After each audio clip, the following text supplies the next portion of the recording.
নমস্কাৰ ষ্টুডিঅ'ত মই পবিত্ৰ মেছ এই মুহূৰ্তৰ জনাব বিচাৰিছো এক গুৰুত্বপূৰ্ণ খবৰ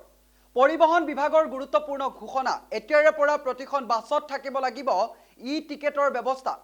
এই কথা জনাইছে পৰিবহন বিভাগৰ ফালৰ পৰা জনাইছো এই মুহূৰ্তৰ এই গুৰুত্বপূৰ্ণ খবৰটো এতিয়াৰে পৰা প্ৰত্যেকখন সিটি বাছত থাকিব লাগিব ই টিকেটিংৰ ব্যৱস্থা পৰিবহন বিভাগৰ গুৰুত্বপূৰ্ণ নিৰ্দেশনা সকলো সিটি বাছত থাকিব লাগিব ই টিকেটিংৰ মেচিন গুৱাহাটী মহানগৰীৰ সকলো সিটি বাছলৈ পৰিবহন বিভাগৰ গুৰুত্বপূৰ্ণ নিৰ্দেশনা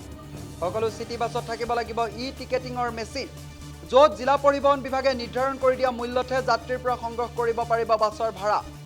ই টিকেটিংৰ মেচিন নথকা সিটি বাছৰ যাতায়াত নিষিদ্ধ ঘোষণা কৰা হ'ব 1 নৱেম্বৰলৈ সময়সীমা কামৰূপ মেট্ৰ' জিলা পৰিবহন বিভাগৰ পুনৰবাৰ জনাইছো এই মুহূৰ্তৰ এটা গুৰুত্বপূৰ্ণ খবৰ পৰিবহন বিভাগৰ গুৰুত্বপূৰ্ণ নিৰ্দেশনা সকলো সিটি বাছত থাকিব লাগিব ই টিকেটিংৰ ব্যৱস্থা যিখন সিটি বাছৰ এই ব্যৱস্থা নাথাকিব তেখেতলোকৰ পৰিবহন সেৱা বাতিল কৰা হ'ব